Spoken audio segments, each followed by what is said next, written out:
Hello, everyone. Hello. All right. Lots of stuff tonight. It's going to be a little insane, a little depressing, because we have taken the Ontario-style police state and expanded in Canada. So that is what we are going to be covering tonight. So good times, good times. Welcome, everyone. I hope everyone's having a good week.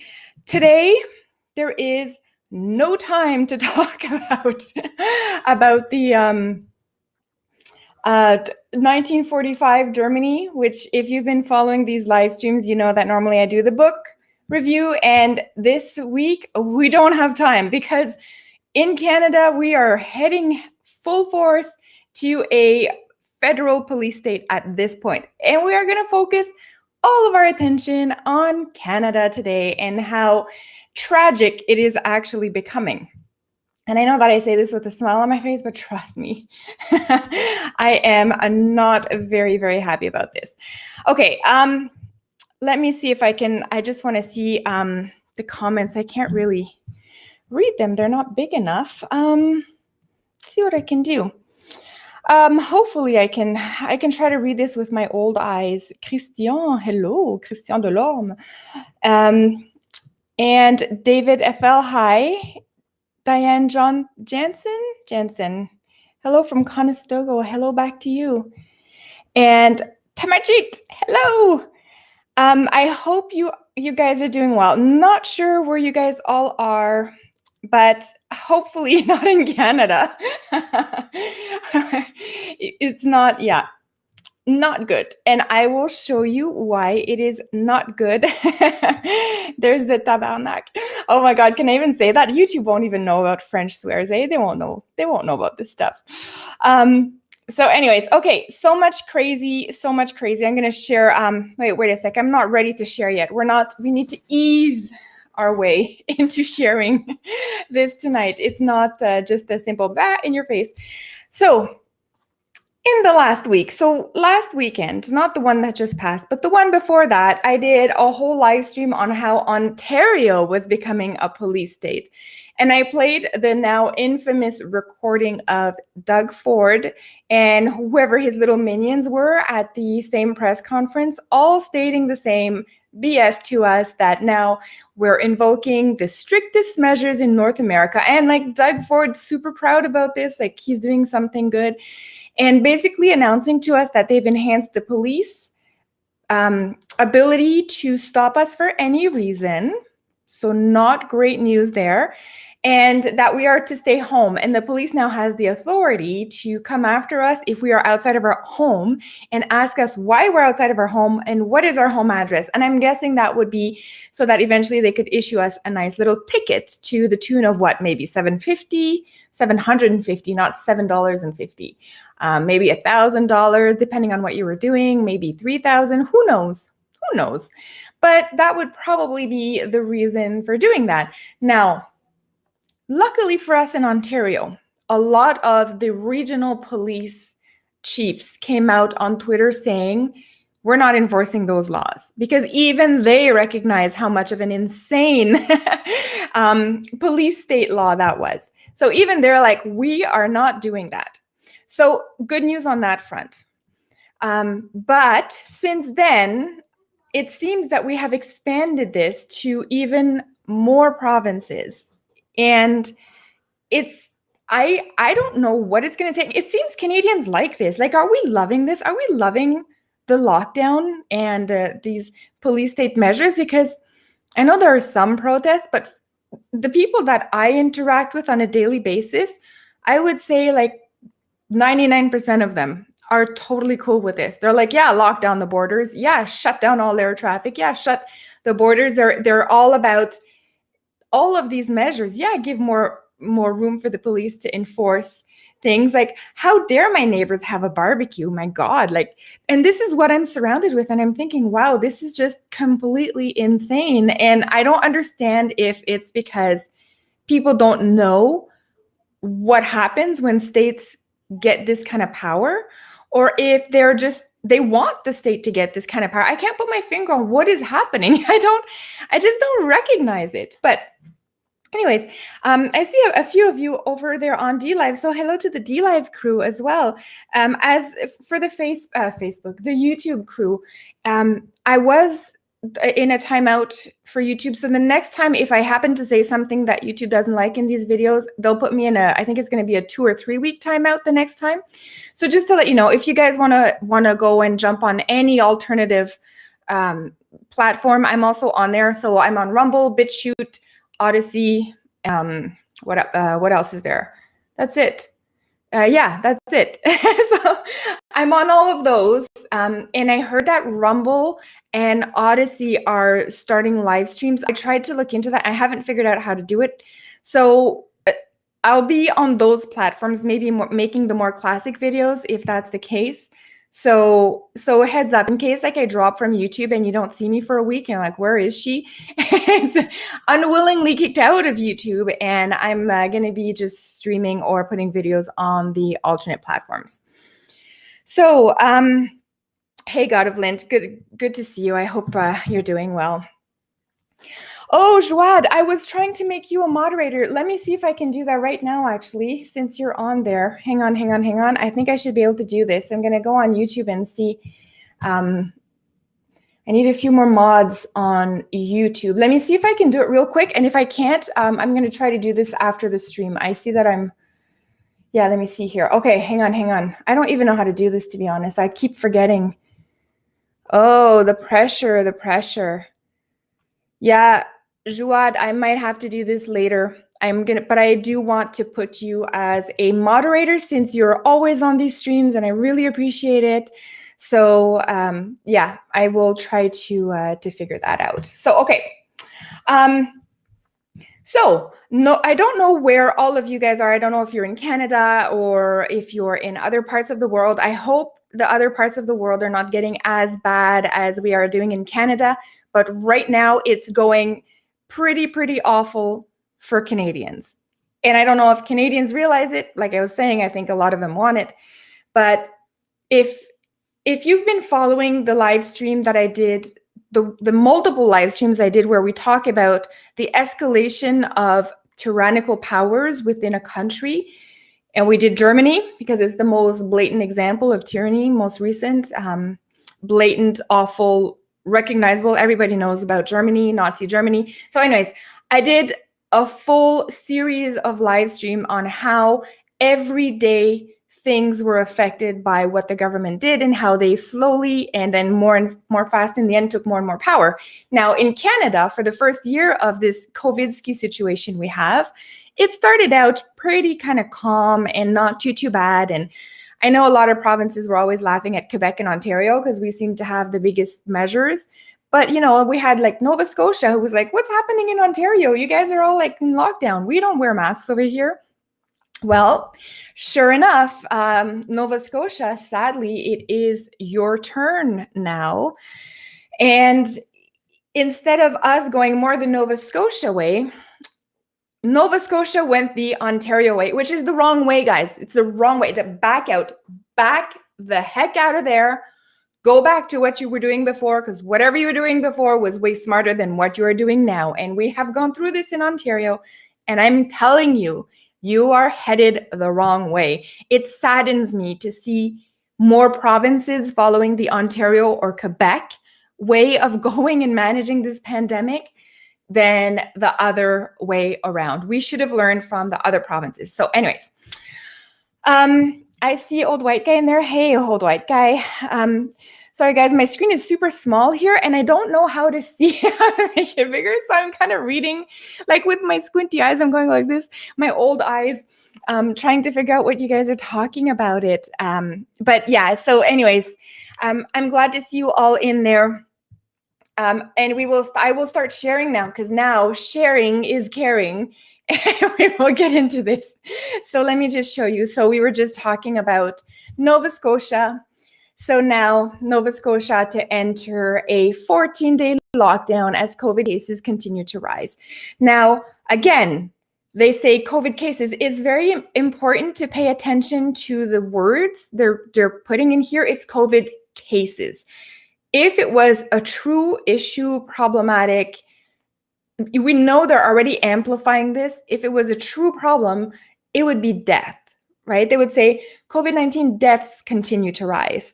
But you can see here, they're just saying cases. And we already know from the data we've collected over the past year that we don't, if you're generally healthy and younger than 65, you will survive this virus. It's something that is okay, and it won't kill you. Now, if you have underlying conditions, if you have pneumonia, if you have a viral infection and you happen to catch this at the same time, another viral infection, you catch COVID on top of it, well then, yeah, maybe you'll pass away. And I'm not trying to diminish the deaths of COVID, just a little bit upset that the only deaths that matter are the COVID deaths now. Nothing else matters. Like, you can die from cancer. That doesn't matter. You can die from diabetes, a car crash. Babies can die of SIDS, parental abuse. So you can die of anything else, and that death won't matter. But if one person or one kid or one baby dies from COVID, we lock down an entire province.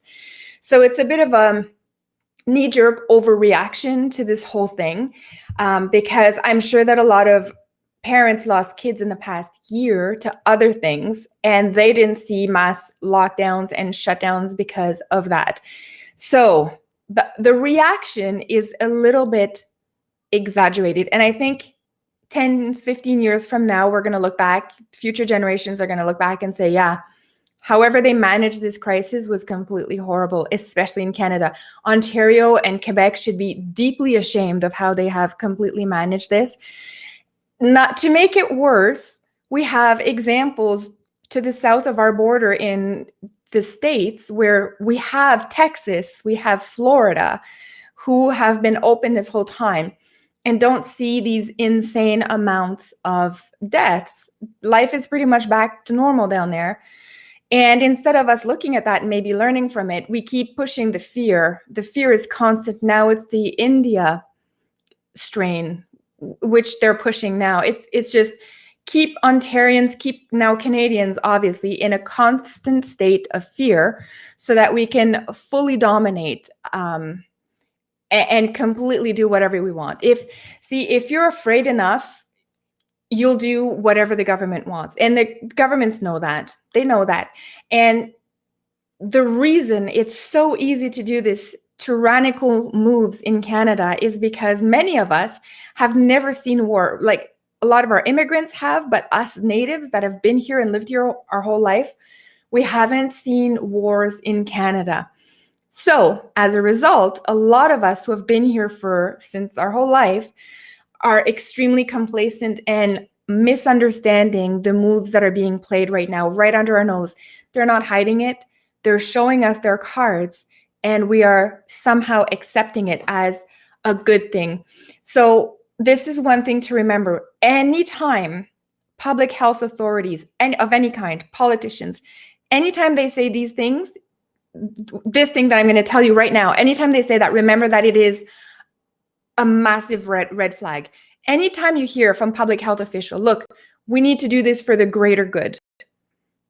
Huge flags, huge flags. So many things, horrific things in the past have been done in the name of the greater good.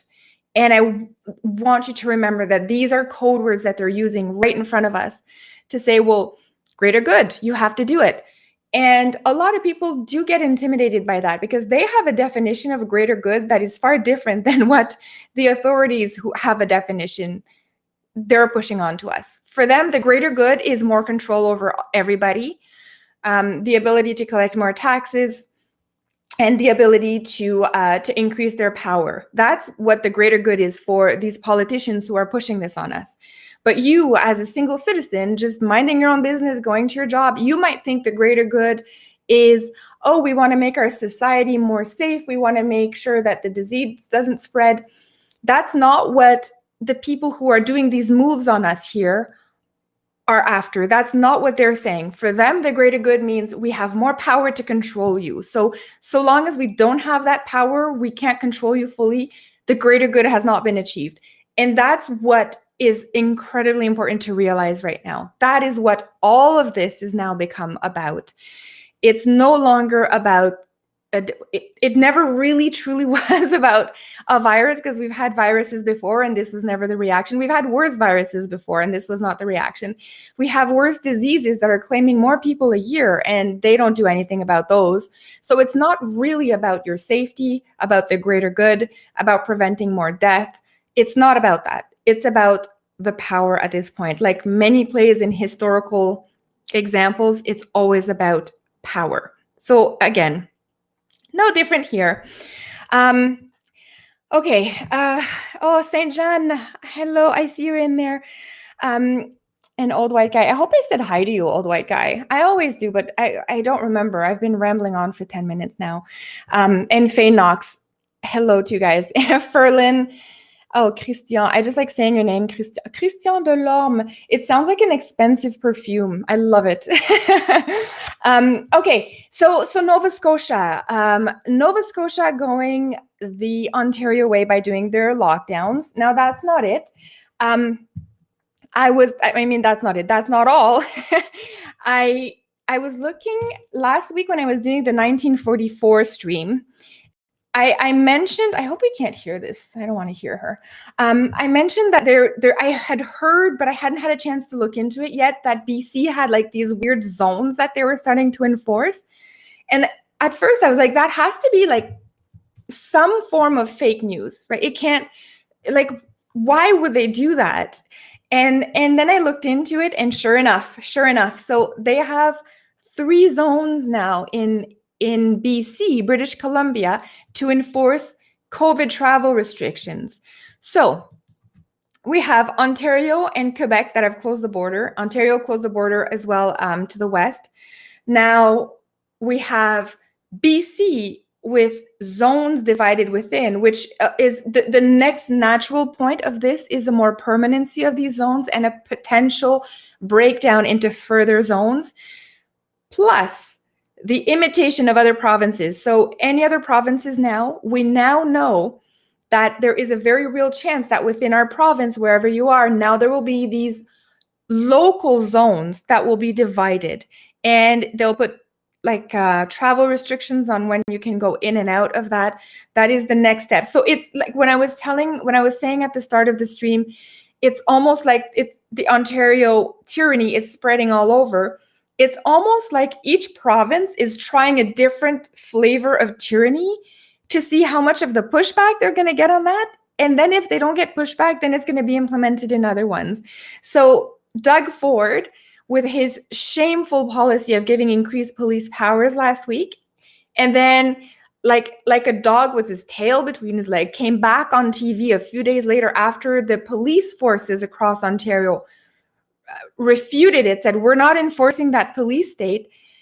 Doug Ford came back on TV like a beta soy boy and started like almost tearing up. And I am like, okay, look, if you haven't lost respect for Doug Ford over the police state thing, now is the time to lose faith in him, to lose all respect. Like, this man deserves nothing. He does not deserve to be in power. He is a misrepresentation of Ontario, and he is a terrible, terrible human being. I do not buy for 1 second that stupid fake remorse that he gave us. Oh my God, I'm going into a rant.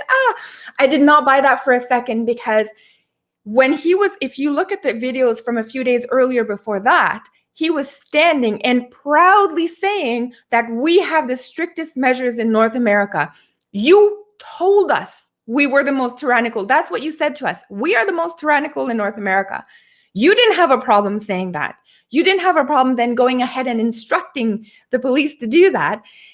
And a few days later, after you see the backlash, you come back and you go, tearfully coming back on TV, as if we're stupid, as if Ontarians are stupid. Like, some of us are. I'm not the brightest one out there either, but as if people are stupid enough to buy that. I don't think a lot of people bought that. I think people in Ontario are kind of fed up with that.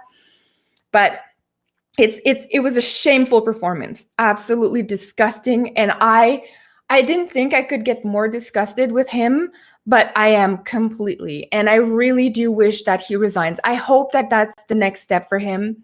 Probably not, but he will be. He's already disgraced, And he has basically shown the entire province and Canada the inability to lead under pressure.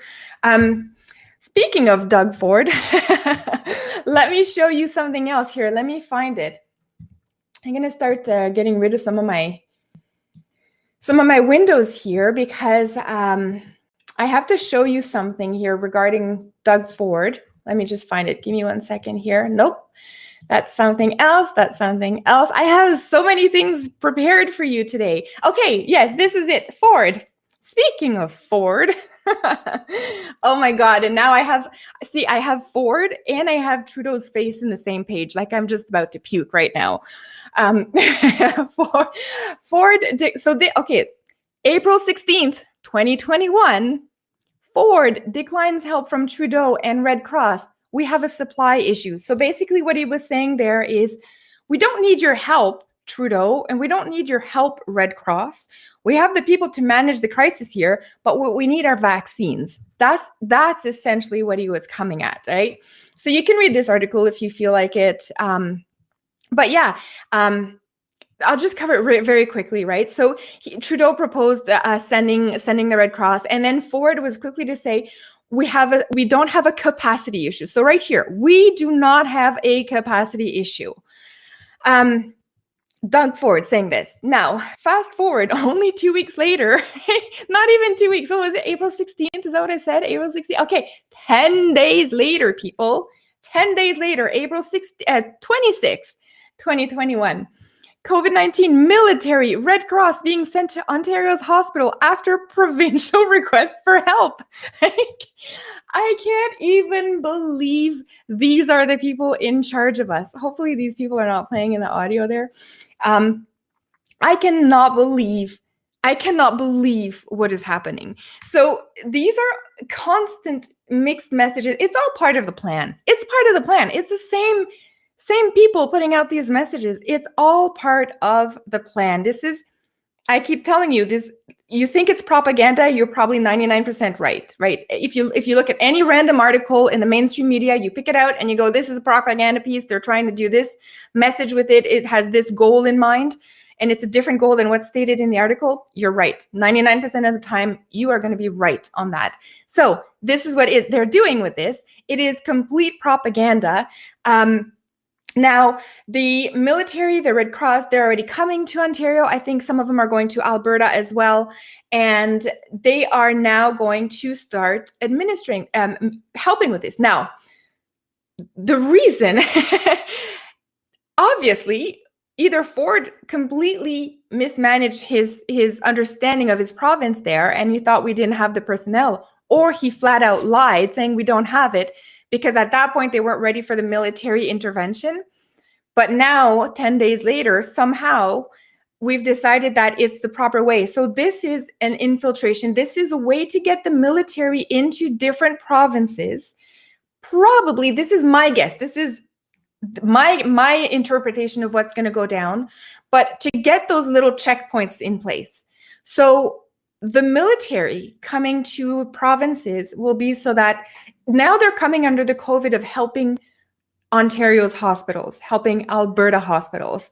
However, I think the military is not there to help hospitals. It's not what they're there for. Sometimes they're brought in for these emergency measures, but I think it's a bit of a Trojan horse they're pulling on us. I think they're being brought here to eventually set up those zones. So that is what is going to be the true use of military here. This is why the military is now coming only 10 days after Ford said we don't need them. So I think it was Trudeau was kind of, okay, this is how I think it went down. Trudeau's like, yo, we need to send the military to Ontario. We're going to have to do these border things. We're going to have to do something about this. And Ford, not understanding the political game here, is like, yo, no, it's okay, dude. We don't need it. And then 10 days later, like in between those 10 days, Trudeau probably called Ford and said, look, we have bigger plans you are unaware of. Shut up, Ford. Just let us go in with our military. And Ford's like, okay. 10 days later, military, boom, in Ontario. So I think it's something along those lines that happened. And that's how now we have the military positioned in Ontario in order to help enforce other aspects, not help in the hospitals, but other things. We know there was no need in the hospitals, no help needed, because we've been hearing through the grapevine unofficial sources, because the official sources are all being pushed down and ignored. But the unofficial sources are saying how across Canada, they've been firing a lot of medical personnel from a lot of different hospitals, or I shouldn't say firing, laying them off, because there simply was not enough work. Everybody was staying home. Nobody was going into the hospitals. They had canceled all the elective surgeries, or a lot of them, and people were staying home. So now they had to get rid of a whole bunch of people in hospitals to kind of not have them sitting around doing nothing. And there's, in addition to that, a lot of empty hospital parking lots that were filmed across Canada. So a lot of people went to hospitals, filmed, put it on YouTube. It was taken down, then went to Rumble and alternative media and started posting there how the hospitals were not being used. And that's kind of how we got the information that the capacity within the hospitals was maybe not what we were being told. And so I don't believe the military is here to help in the hospital setting. I believe the military is here for border setting. So anyways, that is why I think these things are happening right now. Okay, let's see what else I have. So many things for you tonight. Okay, Quebec confirmed their first death related to rare AstraZeneca linked blood clot. So of course it's CBC, so they had to put rare in the title because they don't want to panic you as they're trying to roll out all of the plasticines, right? So they said here within the same title, so if it had been anything else, like when it's a death from COVID, they say, you know, Quebec confirms that 2000's COVID death, and that's it. That would be the title. But because now we're talking about the plasticine, they couldn't hide it any longer.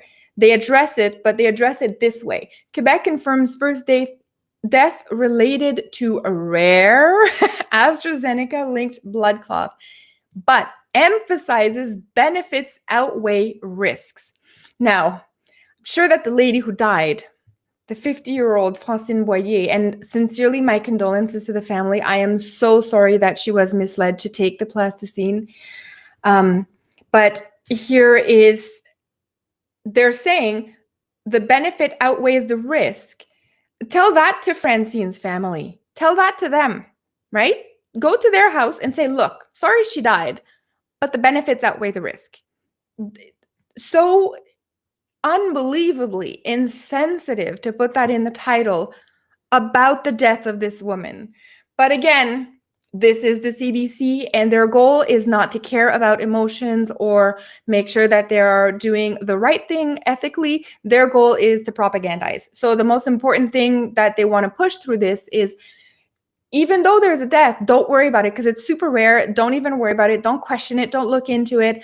And all of the problems that you may hear about, if you ever happen to go like on the deeper web and you don't read the CBC all the time and you go on Rumble and check out some other information that's been banned off of YouTube, well, if you happen to see those articles, the benefits still outweigh the risk. That's what this propaganda article is all about. And absolutely insane that they are pushing this. So they're going through this here.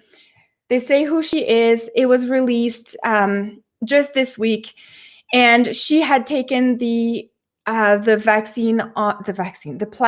I can't say the word, the V word on YouTube, because then if somebody with my opinions says the word plasticine but with a V on YouTube, it's considered to be that I'm doling out medical advice. That's how they're doing it. That's how they're getting rid of people. So her husband seems to have had no complications, but she was hospitalized and she died. So she died very recently. This is only 6 days ago. So, of course, she had severe fatigue and headaches. This is one of the side effects. hospitalized locally and then transferred to a neurological institute. Now, this is really important here. Neurological, right? They said it was a blood clot, but they're sending her neurologically here, neurological. Now, to make it even worse, they are now saying that the family encourages anyone who has been vaccinated to keep an eye out for reactions and reach out to public health if they have any concern. So now, why does the family need to encourage the rest of us? Because it's propaganda. They want you to keep going for the plasticine. So they're making sure. How much did they pay the family to say this statement? Because I know AstraZeneca is not going to have to immunize, or what's the legal word when you have to pay out to the family when one of their family members dies as a direct response or a direct cause of because of your behavior or your product? I don't think they're going to do anything here. But now they're saying, see, the public health director, Horacio, is saying that the death is within the vaccine's average risk, which is that serious complications arise in 1 in every 100,000 people vaccinated. Serious complications, meaning death. Rare but severe. So anyways, I don't want to go on too long about this stupid article because, again, it's propaganda. But this is what we're going to expect to see. So when people unfortunately have the misfortune of passing away from this, they can't do anything about it. And they don't want you to find out, so they're going to push articles like this. I think they did the same for the toddler. Where was the toddler that died? I can't remember. Maybe somebody can put it in the chat, guys. Where was the toddler that died this week? A toddler died. It was BC. And they put the whole province in lockdown. Anyways, okay. So that's it for this one. I want to talk about something else here. The vaccine hunters. Now, vaccine hunters. They are a supposed volunteer group. And trust me, I'm not here to bash on volunteers doing good things. I'm looking at everything through the historical angle of what has been done before when these things happened, and how everybody who thinks they're doing good, that it has the potential to be turned into awful things in the future. So, I don't know, the guy who invented chlorine. He's like, this is a great disinfectant. We can save lives. We know that. And then World War I, boom, chlorine is used in the trenches to kill a whole bunch of people. So you can see that everything that starts with a good intention ends up sometimes being misused in the future. And this is my concern with these guys. So the vaccine hunter volunteers, there's a bunch of them. There's 7 or 8 of them. And they started this thing where they're trying to reach out to where vaccines are available. And see, I'm saying vaccine, and I hope I don't get banned. I'll just switch it to plasticine now in case the AI didn't catch me yet. So the plasticine hunters, they have been going and finding different places where there was leftover plasticines available, or more doses than people were actually going in for, and then trying to relay that on an easy to find website that they can then send more people to get the plasticine. So a couple of issues with this. Even though it appears to be a goodwill act on its face, the danger, the potential of this turning bad very quick is super high. So these guys, thinking they're doing the right thing, are now directing people. Now, there was another, I'm gonna have to look it up. I think it's called the cutter. Oh, I have to find it. Let me see, guys. Hold on. I want to talk about this one. Vaccine problem. Let me just see if it's cutter. Yes, this is one. The cutter incident. Okay, so you guys have heard about this. The cutter incident. What happened is they vaccinated a whole bunch of children against polio, but one of the labs had released the vaccine that had something in it. There was something in the vaccine that was wrong. hold on. I can't remember what it is. Anyways, whatever it is, doesn't matter. It's not what we're here for. So can you imagine if this group of volunteers who really, I do believe that their hearts are in the right place. I do believe they're trying to do the right thing. But can you imagine if they have now pointed whatever it is, a whole bunch of citizens towards a plasticine site, and it turns out that those doses of plasticines were corrupted and it causes the death of a few people because of that.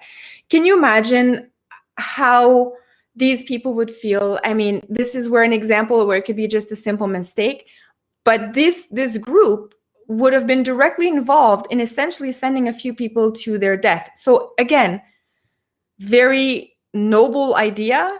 However, the reality of the situation is that it's not good. Now it gets worse, because assume all the plasticine doses are perfectly fine, aside from what's actually in them. Assume that these guys are now kind of hijacked in the back end by a bigger umbrella, like a Agenda 21 type team personnel swooping in going, hey, look at these guys, they started this, but you know what, let's help them along, right? Our goal is to get as many people plasticined as possible. Let's help them along. These people seem to be gaining traction. Let's do it. Just throw some money their way, help publicize them, get news people to do articles on them, publish them everywhere, put them everywhere. Make sure that the major cities, like City of Toronto here, turns to the plasticine hunter volunteers to help fill spots at city-run clinics. So this, you can see how it can go down. And then what happens if they want to do another round of this? Now they have set up the infrastructure to have as many people, as many sheeple go together and get into this. They can do this in the future. It could be for the environmental injection, where you have been issued by the new socialist government of Canada the ability to travel 30 miles from your house a month. And now you need to go and get an injection for a chip, a microchip in your arm to say you can only go 30 kilometers. We're going to monitor you. So you need your microchip. Now these plasticine hunters are going to help you find the spot where you can get your microchip hunter. This is, you can see how easily this could be corrupted. And to me, I'm extremely worried, knowing from a historical perspective what happens with these groups when I see this. On its face, good idea. In practicality, though, when you have evil people running the show, these things are the first things to be taken over. Like Stalin used to call them the useful idiots. This would be an example of a useful idiot. So this is the vaccine hunter team helping neighbors, always under the banner of helping. We're so nice, we're helping. And it's coast to coast. And you have the people here. We don't know much about them aside from this in the team. So they're popping up everywhere now. You're probably going to hear about them if you haven't already. And this is what is happening. See, in the media, you can see that now they're starting. Look at this. Some of us have had YouTube channels for years. None of us have had this kind of press coverage. Look at this, right? Now they have media coverage.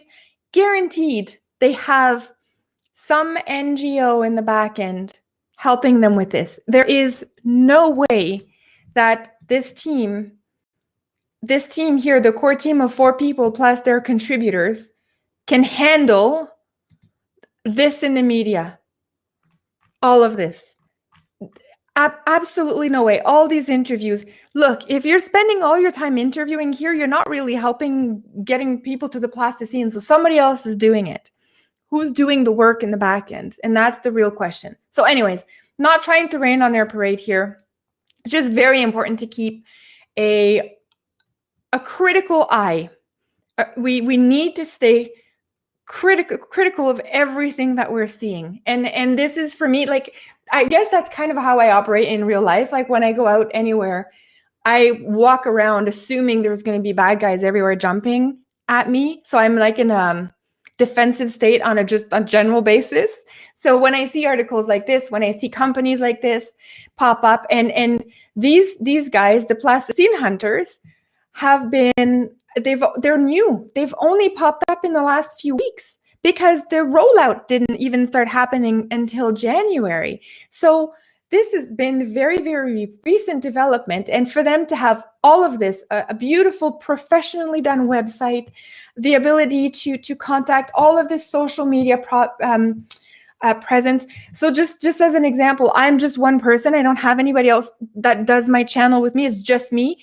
And I have no money. So I'm not asking for money. I'm not doing that, guys. Don't send me money. I'm just saying I work full time. So I only have the ability to do maybe 1 or 2 live streams a week. That is it. And aside from that, you see, like my live streams are kind of crappy. I don't have fancy music, fancy intro. Maybe if I had a bit more time, like if I didn't work or I had a part-time job, I'd have more time for the fancy. But trust me, to have an online presence is very time consuming. And to have this online presence at this stage for them, somebody's running this for them. Somebody, and it's not just volunteers anymore. There's going to be grants. There's going to be NGO money coming in. This is not, it's bigger than what it is. It's bigger than what they're trying to do. So anyways, okay, enough with these guys. I have a few more things. You guys have heard about Bill C10. It's C10, right? Woo! Social media in Canada is going to be monitored. So they're trying to do this. So Trudeau said a few weeks ago, when he was being attacked by a conservative, not physically attacked, he was being questioned by a conservative about how I can't remember what it was about. Geez, see, I can't retain all of this in my little pea brain. I can't remember everything. But he was being questioned on one of his press conferences on about what he was doing about this other thing, and he literally said to them, "Look, we're in the middle of a pandemic. All of our efforts are going to the pandemic, okay?" And this is Trudeau. This is Trudeau 3 weeks ago. And all of a sudden now, in the middle of this so-called pandemic that they're so busy handling, we have that guy, Guilbeault, the minister of, what is it? What is he? A minister of cultural affairs, some weird patrimoine, whatever the hell that is in English. That minister guy has managed, he's liberal, he's managed to table a bill in the middle of a pandemic. And what does this bill do? Does it help the pandemic? No. We don't have time to help the pandemic now. We got to stop these YouTubers from saying stuff we don't want them to say. So this is what this bill is about. Bill C10 is where they're trying to get the social media to be regulated. So just little YouTubers like me, our content will fall under the watchful eye of the federal government after proposed changes to Canada's broadcasting laws were modified at the 11th hour last week. Bill C10 would amend the Broadcasting Act to allow the Canadian Radio and Television and Telecommunication Commission, CRTC, to regulate streaming services such as Netflix. Now, if they regulate Netflix, okay, fine, whatever. Netflix is billions of dollars. They can just do whatever, right? They can just pay them off. They're saying here, again, more propaganda. They're saying, oh, yeah, it's to regulate Netflix. It's just so that you YouTuber, you Rumble creator, you BitChute content uploader, and all of you guys, you little guys, you don't have to worry. This is for Netflix. It's not true. It's for all of us. It's going to be addressed to all of us. But yeah, streaming services such as Netflix. Proponents say that it could help protect people from seeing problematic content because you know what? We need daddy government to tell me what I can watch. I need the government to tell me what I can watch on TV. Because, it's with the CBC, it doesn't go far enough. Like they bought the CBC, they're paying off the CBC to produce whatever they want. But that just doesn't go far enough. They need to control all of it. So protect people from seeing, honestly, they are treating us like we are kids. But this is another socialist attempt. It's another increase in power. This is what they're trying to do now. during a pandemic where they told us nothing else is important. The pandemic's the big thing. Don't worry about this. Don't worry about anything else. Pandemic. And now, oh, no. We need to regulate. All of a sudden, child sexual abuse becomes important to them. And trust me, I am staunchly against any kind of sexual abuse, any child abuse. Not saying that they shouldn't regulate that. I'm not saying that they shouldn't be opposed to that. I'm saying you're using it's using the extreme example, but what they really mean, because they're not trying to really stop sexual abuse. That's not the real goal here. Or violent content. What they're trying to do is stop people from saying things online that they don't like. And that means me. That means other content creators that you guys watch on this platform that are located physically in Canada. They want to remove our ability to say stuff. So making the playing field more fair in Canada when it comes to foreign and domestic broadcasters. Of course, always under the banner of we're doing good, it's for the greater good, we're being fair, it's for more fair things. Better things will happen if the government steps in and tells you what you can watch. Essentially, this is what this article is about. Some opposition MPs are sounding the alarm bell after a clause that exempted user-generated content on social media from regulation. So there used to be a clause in there saying, okay, but if you're a small YouTuber, just mom and pop shop like Julie Mora, they'll be exempted from that. Because obviously, if there's any form of a lawsuit, it's not like I can do anything about it. I have no power, right? The only thing I have is a $100 microphone here, a webcam, and the ability to come on here and tell you guys these things. I have nothing else. So it's not like I can defend myself or anything. But anyways, so that content, user-generated content, that means YouTubers and people on Twitter just tweeting out stuff. So they're trying to pull that from the bill so that really we are all under that same bill. Oh, it's this guy, the Canadian Heritage Committee. That's patrimoine is heritage in French. I didn't remember the English word. Okay. Critics say that while the individuals themselves are protected from future regulations, right? Anytime they say something in an article here from a Canadian mainstream media, anytime they say individuals themselves are protected from future regulations, that just means they won't be protected in the future. The bill in its current form means that the content they upload to social media, which could be a funny cat video that someone uploads to YouTube or TikTok, may not be. So, there we go. Further descent into tyranny. So now in Canada, we're dealing with increased police powers given carte blanche to pretty much stop anyone they want in Ontario. We have Nova Scotia in full lockdown for 2 weeks. We have British Columbia with their new checkpoints.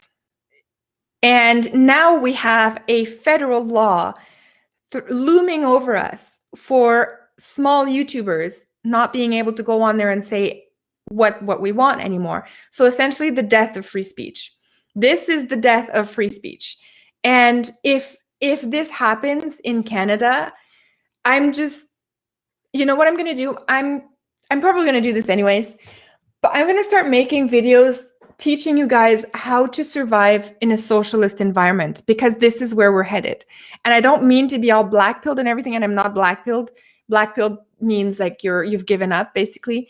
I'm not there, and I never will. I'll never give up. But if we're going to go down the social route, the socialist route, which leads to communism eventually, if we're going down that route, we may as well learn how to properly operate in that world. And it's not pretty. It's not pretty, guys, especially for us who are used to capitalism. Not going to be pretty for us. But anyways, I might just do that as the next series coming up on the Julie Mora channel. You know what? I think I'm going to need to have an intro for this. I'm going to need an intro and an outro and all these fancy things, guys. Oh, I'm going to try. But anyways, okay. So this is what we're looking at. So Bill C-10, the Liberal government, you guys can go look into this. It's a very alarming piece that we are having in happening at the same time as all of these lockdowns in Canada. Another thing I want to talk about, I was listening to a press conference this week, and it was about, I've never heard about this committee here, the National Advisory Committee on Immunization. they were doing some kind of a statement, and I was doing dishes, like I do dishes and stuff like that. Like I listen to my earpods, and I just do stuff while I'm listening to these webcasts. And all of a sudden I heard like Nazi, and I was like, no, wait a second. Did I just hear this lady say Nazi?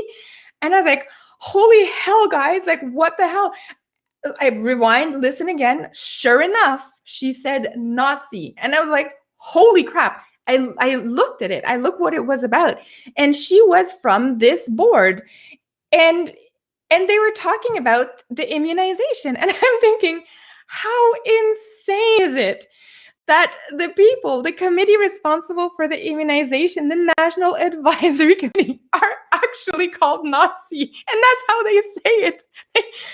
Guys, okay, where were the people who, when they put this acronym together, were like, yo, guys, if you say it out loud, it sounds a little bit like, like, I can't believe it. So anyways, that did make me laugh this week, although it's no laughing matter.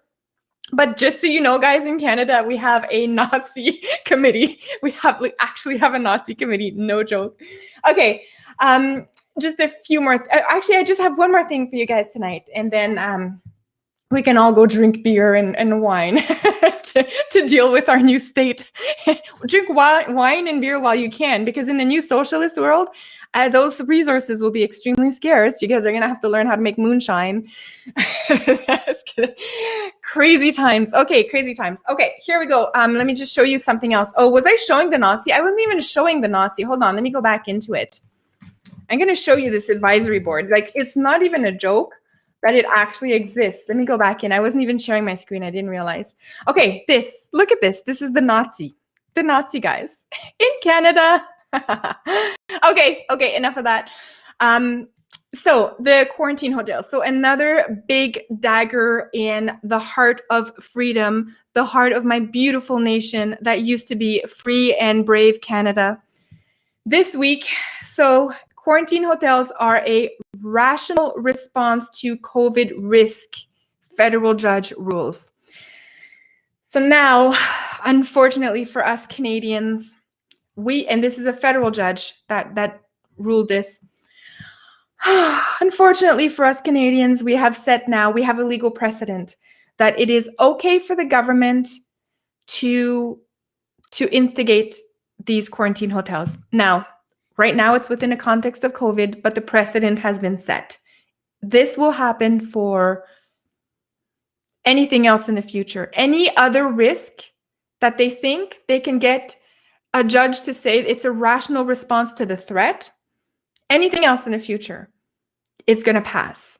So it's a very, very alarming ruling in Canadian law this week. So I was very, very upset when I saw this. And so see, a federal judge has refused to temporarily ban the government from requiring international air travelers to quarantine. So finding the order is in the public interest. So future orders from the government that will be in the public interest, again, it's for the greater good, they will be deemed acceptable based on this jurisprudence precedent that's been set. And I'm not a lawyer, but I know enough to know that a lot of our rulings in Canada depend on what was previously done in courts. So now that this has been approved, it's going to be the norm going forward. And it's very, very sad to me that this is the way it is. But this is why the escalation is happening. I don't want to end this on such a depressing note. I feel like I'm depressing myself on this one. I kind of am, but so it's not easy news to hear and absorb, and we're kind of left wondering here, like, what next, Canada? What next move are you going to put on us? The militaries in our provinces under the guise of helping hospitals, but now with the potential of helping enforcing smaller borders within our provinces. We have rulings saying that when you come back into the country, you have to go into what they call a COVID hotel, but it doesn't mean it's not a hotel, it's a prison. It's an actual imprisonment because you are going there at the direction of the government. You have no say about it. You can't say, no, I'm not going. And just to make it even more of a slap in your face, they're going to make you pay for it. Okay, so I'm going to give you an example, a historical example on this, but don't go attacking me in the comment section. Don't go all crazy because I know the severity is not on par. It's not an equal thing, but I just want to mention this here. When the Nazis used to put the Jewish people on the trains to send them to a concentration camp, they made the Jewish people pay for their ticket. No freaking joke. They paid to be sent in a train to a concentration camp. And I'm just saying, this is the kind of lunacy that now we look back on, and this was all approved. This was also approved by Nazi Germany, right? Federal Nazi Germany courts all approved this. This was all chill for them. They were good. But now we look back on those days and we're like, how insane was that? Now that we know what they did, now that we know what happened to the Jewish people. So I'm not saying, don't go attacking me on all of this, guys, saying I'm being hyperbolic. This was just an example to say they force people, a lot of governments in the past have forced people to do things, but they then force people to pay for it.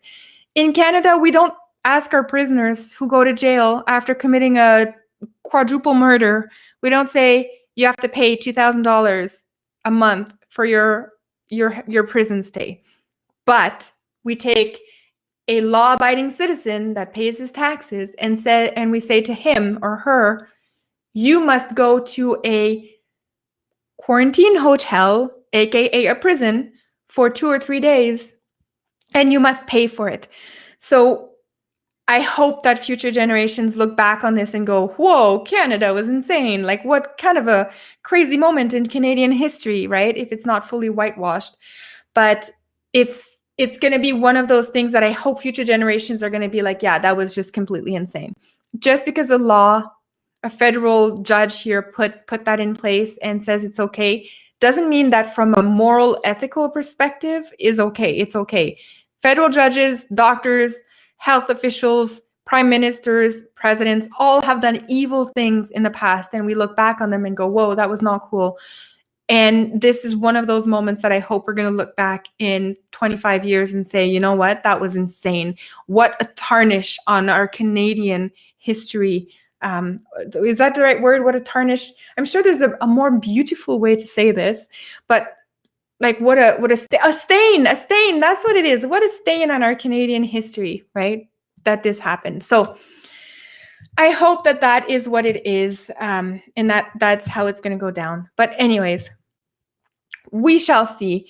But yeah, more of this craziness coming. Stay alert. Look for more propaganda pieces coming, and it's going to just keep getting worse and worse as they keep hyping up all of these new strains and increasing lockdown times, curfews, borders. I'm pretty sure they're going to shut down flights soon. If they haven't already, I think they did for India, which is ridiculous because people are just going to go into Buffalo, fly into Buffalo and cross the border, cross the Canadian border that way, right? That's what they're going to do. So it does nothing. The freedoms are more important. Freedom and individual rights are more important than anything they're doing right now. And that's what they're going after. They're using this as a way to go after everything we have. And pretty soon it might be property rights. I don't know what it's going to be next, but definitely the borders are coming to a town near you.